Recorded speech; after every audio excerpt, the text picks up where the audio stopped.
Hi, this is Jacob Hornberger, president of the Future of Freedom Foundation. This is this week's issue of the Libertarian Angle, and I'm joined by my co-host, Richard Ebeling, who teaches economics at the Citadel. Richard, welcome back to the show.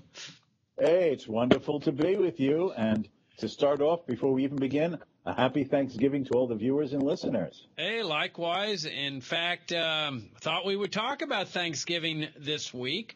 You've done a great article that we're going to be posting in our FFF Daily tomorrow, Thanksgiving. And so I thought, hey, let's talk about Thanksgiving because, we all grow up and being taught the official story, especially in our public schools where the government happily schools us for 12 years of our lives. And we're taught that, hey, Thanksgiving is a commemoration of what happened at Plymouth in Massachusetts with the Pilgrims, that they land and they have these very difficult first couple of years with the crops and there's people dying, but the Indians come in and they help them out and everything ends up with bountiful crops and everything's hunky-dory, and so they have this feast that is later called Thanksgiving. Well, that's the official story, Richard, but that's not the reality of what happened, is it? No, very far from it. The Puritans wanted to leave Great Britain because they felt that they were under rather severe religious persecution under the then King of England. So they wanted to come to what was obviously very recently discovered, the New World, and to establish what they called the New Jerusalem, a new place for worship of God in their own way. But they had to decide how they would organize their society in the New World. And an inspiration for this turned out to be the ancient Greek philosopher Plato's, his book, The Republic, in which, written, 2,500 years ago, Plato lays out this ideal society. As part of this ideal society, in the division of labor of the society, there would be warrior guardians. And these warrior guardians would have one responsibility, and that is to protect the citizens of the city-state from potential attacks and aggressions from other surrounding city-states. Now, the problem arises, which of course every society faces, who guards us from the guardians? Those who in the division of labor have the prowess and the experience and the tools to repel foreign aggressors could take their knowledge and abilities and oppress the citizens whose life and fortunes they're supposed to secure. Plato's answer to this was to say, well, what makes people plundering and selfish and avarice-like? And he said, private property. When you can own something, this creates a psychology and an attitude of possessiveness. So in Plato's Republic, the warrior guardians are denied the right to have private property. They live in their own part of the community in a societal form of communism. They dress alike. They live in communal barracks. They eat together in a communal area. They are not allowed any personal possessions, only the most elementary objects of everyday life. There's no marriage, for instance, precisely because once there is marriage, people identify with each other and therefore would be focused on their own self-interest for themselves and their partner as opposed to for the greater society. Obviously, there would be intercourse among the warriors. And little potential warriors might be a result of this. But precisely to prevent a bond between the female warriors and their newborn children, at a very early age, they would be taken away and raised in city-state orphanages.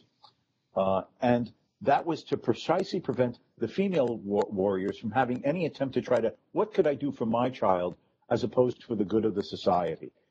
By denying private property, you supposedly undermined self-interest, selfishness, the motivated for possessiveness and greed, and so on. And this is how the warrior guardians lived. Now, the Puritans did not propose that there would be no marriage, that they were Christians, but they did believe that if you were going to overcome the old world corruptions of selfishness, greed, avarice, materialism, one method to do so was to create a new institutional order in the New World in which they would share in communal work, participate in communal group activities, and then equally share in the communal created economic pie, if you will. So when they landed in what today we call Plymouth, Massachusetts, they laid out the property of the colony, and they followed this principle of collectivism. The men were expected to go out into the field and collectively and communally do the work. The women at home would be expected to do communal chores with the other wives of the colony. And this is supposedly to give everybody a sense of we're in it together, group collective possessiveness rather than individual acquisitiveness. Now, what was the consequence of this? This is all told to us by Governor Bradford, who was the governor of this early Plymouth colony in the early 1620s. And this diary survived. It's been often quoted. It's been reprinted. And in a nutshell, what Governor Bradford explains is that there were members of the colony who were hardworking, industrious, conscientious, and they would wake up early and with their sons go early into the fields and put their shoulders to the wheel, as the expression goes, clearing the field, laying the farrows, planting the seeds, doing the fertilizing and the irrigation, tending over the crops, caring for the livestock and the tools and implements and so on. But then there would be other members of the colony who came in to the fields lackadaisically later in the morning, basically hanging around doing less hard work, leaving the field early in the day. And over time, this created anger, resentment, and dislike by the industrious against the less hardworking, because they said, well, look, I'm here early in the morning with my son. We're working in the communal field. These guys are not. Yet whatever we produce as a group, every one of us gets an equal share, even if my industry has produced more of that pie than this other person. As a consequence of this, Bradford explains, I'm putting it in a nutshell, obviously, the industrious and hardworking members of the community became themselves less industrious, more lackadaisical. And those who were already lackadaisical and not hardworking said, well, whether I even slow down even further or not, I get an equal share of whatever the pie is that the community produces. The women felt the same way, because rather than caring for their own family needs, they were supposed to do things in common. So to just pick one example, the wives of some men became very angry and upset because they would be assigned to clean the clothes of other families. And often the husband of that other family would be less neat, if I can put it that way, than her own husband. And back then, it wasn't throwing the dirty clothes into a washing machine. You went down to the river and you beat the clothes on a rock. So the dirtier the clothes, the more beating you had to do. So this created animosity among the wives. At the end of the first year, Bradford explains, the crops were meager. The result is that almost half of the colony starved and practically died in the wilderness. The same thing, basically, again, in a nutshell, repeated itself after the second year.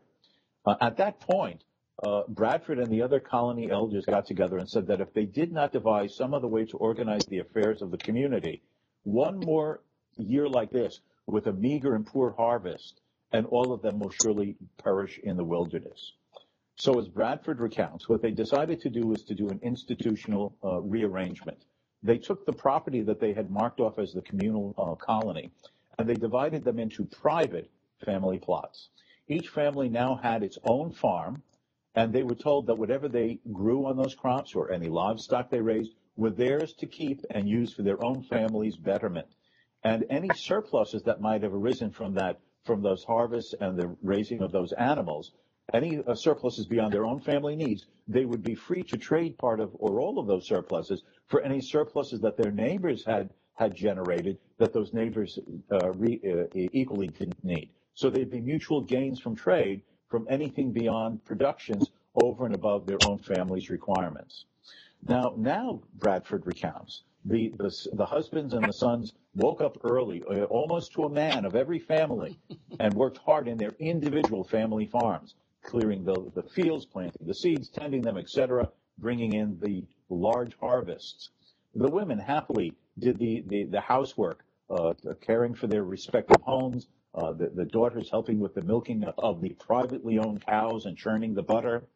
And so at the end of this third year, as the harvest came in, rather than starvation because of a meager result, there was a bountiful harvest cumulatively over the members, with enough for them to take care of their own needs and trade the surpluses among themselves for mutual gains of improvement. Indeed, there were enough surpluses to do some trading with the neighboring tribes that lived in the surrounding forests. So now with this bounty at the end of this third harvest season, they decided to give thanks to God in the wilderness for bringing them salvation rather than despair and death. And that is the basis of Thanksgiving.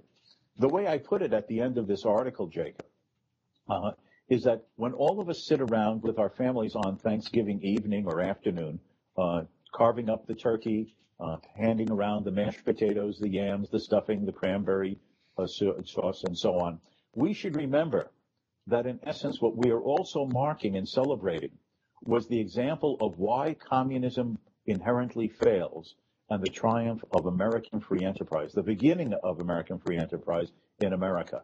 The free enterprise and the liberty of freedom to produce and to choose and to exchange that cumulatively now over 300 years has given us, even with the growth of the state today, the amount of freedom and prosperity that we enjoy and tragically take too much for granted. Yeah, and you can see why a lot of people in American society would not want that story to be told, because it strikes close to home with respect to their philosophy of mandatory charity, mandatory sharing, mandatory helping others out. I mean, one of the fascinating aspects to this story is that here this group of people comes in and establishes this society with the best of intentions. They're very religious, and they say, oh, we're here, we should share with each other, we shouldn't be getting too wealthy on an individual basis. We're all in this together. And so we're going to establish this society where everything is owned in common, essentially the concept of socialism or communism, as you point out. And despite their best intentions, and they're very devout people and very well-meaning people, people start starving to death, and it's precisely because of this institutional structure where everybody's mandated to share. And they go through this a couple of years, and finally they're mugged by reality. They say something's got to change here. And notice that they didn't say, well, let's get somebody to replace Governor Bradford. He's not managing this system well enough. They realized, as you point out, that it required an institutional change. A fundamental change. And so they say, okay, now instead of all the property being held in common, we're going to have privately owned property where each family owns your own tract. You're responsible for yourself now. You can't go and force other people to wash your clothes and clean your house. You're now responsible for your own family. And all of a sudden, as you point out, people start working harder. The illness rate plummets. People are now willing to go out into their own individual field and harvest the crops. They're enthusiastic about it, and wealth starts to be created. And you can imagine, Richard, there's got to have been some families that were producing more than others, and they were trading, but yet people were now surviving. They were, and to a certain extent, they were prospering. This was the reason for the Thanksgiving. So, I think it has valuable lessons for us today. In large part, as you point out, it required an institutional change. And when you look around today of what's going on, I mean, you can see parallels to this in North Korea, Cuba, where people are verging on starvation because of the institutional framework where the state owns everything. Everybody's got to be required to share, and like I say, they're verging on starvation now. Isn't this what was the cause of much of the economic misery?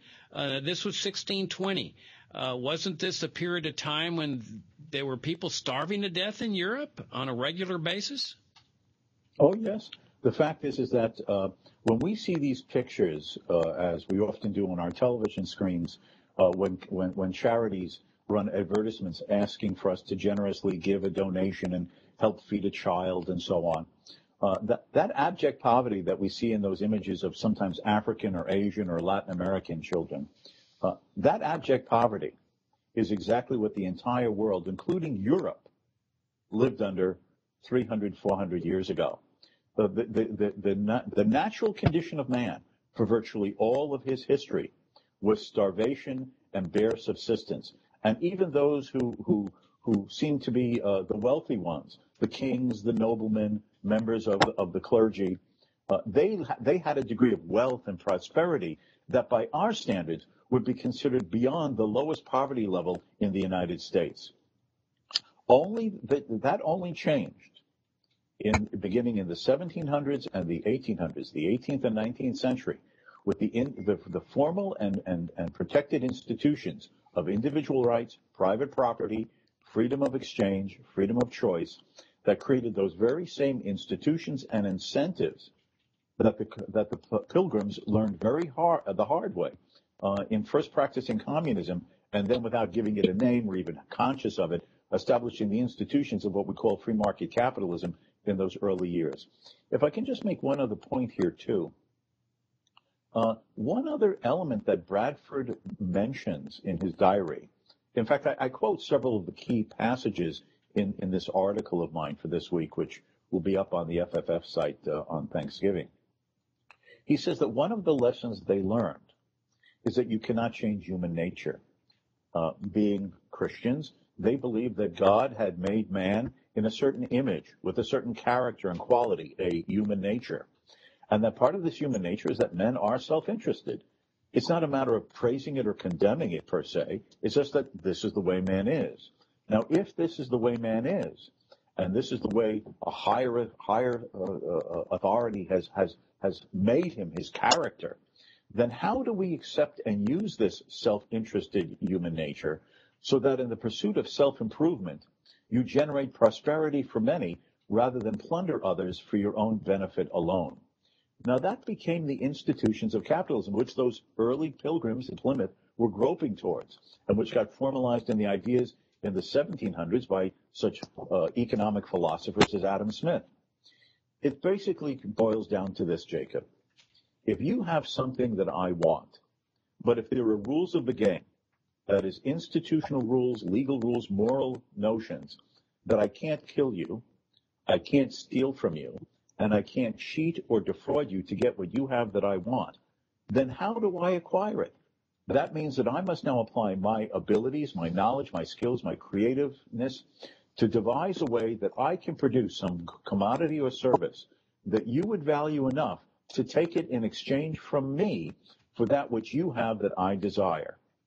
That is the essence of what Adam Smith meant by a system of natural liberty and the invisible hand, that each individual in these institutions of a market society in which individual rights and property are respected, each individual is at liberty to follow his own self-interest as his nature dictates, but he can only advance his own self-interest in a setting in which to improve his own circumstances, he must reciprocally improve that of others who also have things that he desires. There's an interdependency there. So for me to gain, I must improve your circumstances as well. So there is mutual prosperity rather than a society of plunder in which there's a zero-sum game. That is, if I win, you lose. Here it is a positive-sum game. That is, we are both winners. And that is the miraculous, and I use that metaphorically, obviously, the miraculous discovery that occurred beginning with people like the Pilgrims, but then formalized by thinkers in the 17 and 1800s that laid the philosophical, political, and economic foundations for the degree of freedom and prosperity we have, and we too tragically take too much for granted. Yeah, it's fascinating to me that you can draw this line from what happened at Plymouth all the way through. That was in 1620 or so. 1623 when I think the bounty came in. But then you can trace that line all the way up to 1776. That was the publication of Adam Smith's Wealth of Nations book. And then that same year, you've got Thomas Jefferson writing the Declaration of Independence, where he's talking about the fundamental rights that adhere to every person, that include life, liberty, and the pursuit of happiness.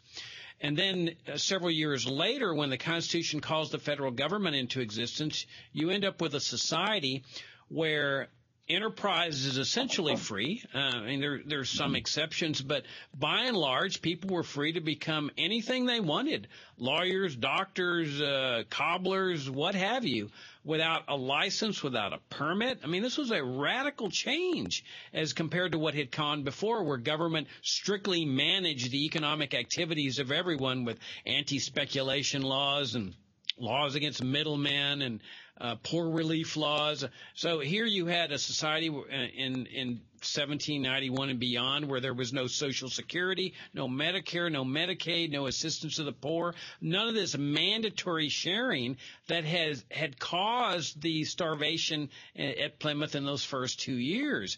The idea was that you have a right to pursue happiness in your own way. You engage in your free enterprise, no government interference. You can enter into trades with others, as you point out, where people are benefiting because they're giving up something they value less for something they value more. And then you're accumulating the fruits of your own earnings, and you decide what to do with them. If you want to give to charity, fine. If you want to hoard your money and invest it and save it, that's fine too. That's what freedom's all about. And the result, of course, is this enormous standard of living in the United States, especially as things start to come around in the late 1800s. Now, before anybody sends me the emails, which I always get when I mention this, I'm not suggesting that the 19th century was a pure libertarian paradise. We all know it wasn't. There was slavery and there was government business partnerships and corporatism. But in terms of this basic principle that you have a right to engage in economic enterprise free of government control, regulation, or interference, that you have a right to enter into free trade. I mean, the United States was the greatest free trade zone in history. It still is, in terms of the domestic ability to trade with others with no restrictions across state lines. And then you have a right to accumulate the fruits of your earnings. That was a remarkable institutional framework, Richard, that really set the basis for the highest standard of living in the history of the world. Absolutely.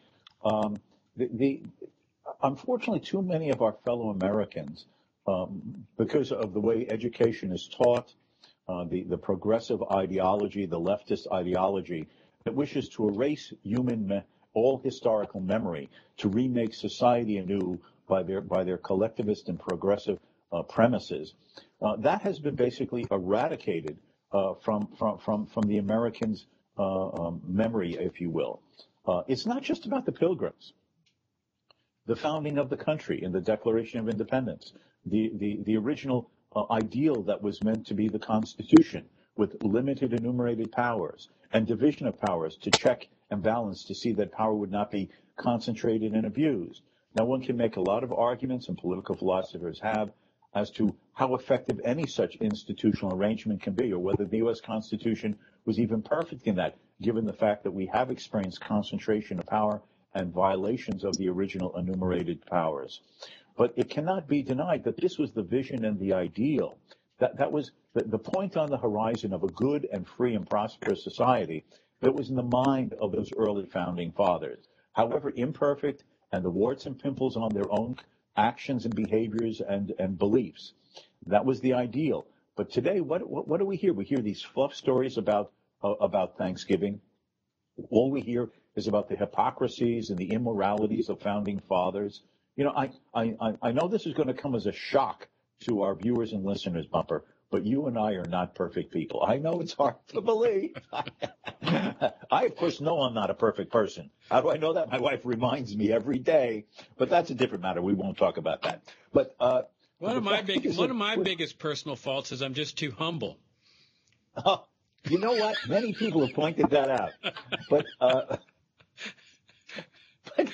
anyway. But the point is that you have to understand that when these individuals, whether it be the Puritans experimenting with private property in the way we discussed, or the transition to the ideas and ideals of liberty in the 16 and the 17 and the 1800s, this is an era in which people are trying to philosophically devise a better notion of how men should live, and to transform the institutions of the society from plunder, monarchical absolutism, slavery, servitude, and so on, to something better. And the fact that individuals are sometimes inconsistent, even hypocritical, and so on, should not detract from the fact that they were creating a new conception of free men in a free society based upon an idea of equal rights, mutual respect, the abolition of the institutional order of master and servant that could not be escaped from and to which the use of force was used to maintain. They were slowly but surely trying to eliminate this. The fact that in their own minds and in their own conduct, they could not themselves escape from the residues of the very institutional order and philosophies they were trying to rise above does not change the fact that they were the ones that began the trajectory towards whatever degree of belief of freedom and practice of freedom that we still have and are attempting to still attain today. They are heroes in that sense, not the monsters that some in our society try to portray them as.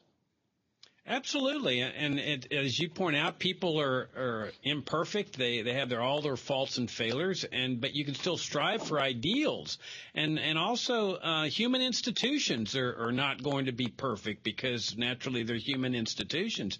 But when we talk about libertarian principles, I mean, they did a really remarkable job of getting as close to libertarian economic principles as we could ever imagine. I mean, think about it. In the late 1800s, 1890, for example, no income tax, no IRS. When people say, oh, that's pie in the sky, you libertarians deal with utopia. Well, utopia is something that can't be achieved. They achieved it. No income tax, no IRS, no immigration controls, no public schooling systems, no drug war, no DEA, no massive military establishment, no CIA, no NSA. It was a remarkable period. And I think now in terms of talking about institutional structures, we have to talk about what the progressives did. I mean, they really did change the institutional structure with the welfare state. The idea that the primary function of the federal government would be to take money from some people and give it to other people.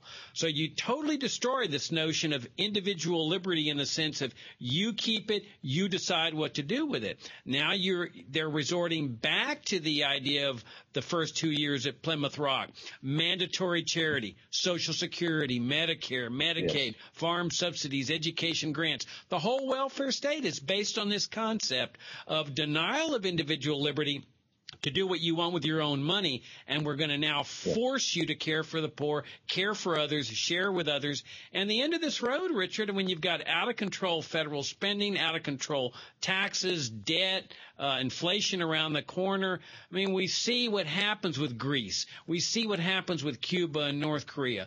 That the welfare state is really just a variation of this original concept of everybody is forced to share everything alike, and the ultimate result is deprivation, privation, impoverishment, and in the final analysis, famines and starvation. We're moving in the reverse direction instead of the direction that was established in 1623 and later on through the 1800s. Yes, and the core principle that guides such a system, even if it doesn't appear to be the case in everyday life, and that is the power of the government to use force and compulsion. You will work for the group. You will be sacrificed for the collective. You will be denied your dignity and your integrity as a distinct individual to live your life for yourself, as long as you do it peacefully and honestly in your relations and your exchanges with others in the society. You will have a whip on your back, not in the actual form of a whip as it was in earlier ages, but with the power of the taxing authority of government, the power of the regulatory authority of the government, the power of the government to basically manipulate what ideas we know about and believe in through the propaganda of state-managed and monopoly education, through their influences on government-regulated media, and we can just go through the entire list of it. But at the end of the day, there can be no collectivism of that type to make people deny themselves and to live and sacrifice for some imaginary concept of the tribe, the collective, and the group, other than that behind it all is the threat of force, and if necessary, its use, if nothing else, to set an example to others to keep the many in line. Yeah, I like your concept of sacrificing for the greater good of the collective. I mean, I think they really look at us as like bees in a beehive. There were all the little drones, and we're all working for the greater good of the hive, as compared to a genuinely free society where everybody can just manage his own life, live his own life. I mean, you see this especially like in the drug war, where they have the audacity to say, we're going to put you in jail because you have ingested something harmful to yourself, even if you've committed no act of violence against someone else, because you're hurting the hive. You're less productive, and we're going to punish you for this. And I think that entire mindset is what guides the entire paternalistic state. You exist for the greater good of the collective, as you put it. Right. And that is, in fact, the fundamental philosophical and political premise, which we as friends and advocates of liberty must do all in our power to undermine and challenge and redirect. Because the Founding Fathers said it very clearly. Each individual had an inalienable right to his life, his liberty, and his pursuit of happiness. It's your life to live as you want. You are to have the liberty to live that life as you want, and to pursue happiness in the way that your mind and your knowledge and your beliefs and your hopes and dreams guide you to. And each individual is to have that. The greatness of what Adam Smith himself called a great society is that it allows each individual that liberty. And the cumulative result for all is a great society of freedom and prosperity, because there is no one dream or one notion of happiness imposed upon all, but a plurality of them in which men pursue each of their own dreams in peaceful association and collaboration with their neighbors. That is a far more ethical and moral principle than to take the whip or the stick and to place it against the back of another to make that other conform to how you think others should live and the society should be designed. That is the immorality of all forms of statism, collectivism, progressivism, communism, socialism, and the entire list of them. And that is what makes liberty moral. It says you matter as a distinct, unique individual, and you come before any artificial and imaginary sacrifice to a make-believe collective and tribe. Yeah, and I know we're about out of time, but I think there's one more point that needs to be made that you've made repeatedly in articles in the past, and that is that we can achieve what this vision that we're striving to achieve, this vision of liberty. And you've pointed out in the past that think how progressives must have felt at the early 1900s. I mean, here they were faced with a society where there was no IRS, income tax, Federal Reserve, the whole great big welfare state. And yet they persisted, and they were able to change the institutional structure, as you were talking about with respect to Plymouth Rock. Now, they didn't do it with a constitutional amendment, which they should have done because they were altering the government. But if they could do it in a bad direction, Richard, those of us that are trying to build on the vision, the imperfect vision that they had in the 1800s, we can do the same thing in reverse. If they could do it in a bad way, we can do it in a good way, and that's where the power of ideas come into play. Absolutely. Absolutely. Ideas matter, and they change the world. It's up to us to try to understand and appreciate and then articulate to our fellow Americans and citizens of the world those better ideas that can give them, through this century and into the next, a world of liberty and prosperity that each individual really wants if he just is helped to understand what it means and what it takes. Right, and to stand for that ideal and to stand for the principles, that's where people will gravitate to. I think you put it once that nobody's ever gone to the barricades for the sake of a cost-benefit analysis. They go because they're attracted to principles and ideals and so forth. And that's how we get freedom of speech and freedom of religion and habeas corpus. And that's what motivates people. That's what drives us. And anyway, on that note, we're out of time, Richard. I want to echo what Richard said at the beginning of the show. I want to wish everybody a happy Thanksgiving. Richard, wish you a happy Thanksgiving. Greatly enjoyed the show. And to you too, Jacob. Okay, thanks so much. Until next time. See you next week. Bye-bye.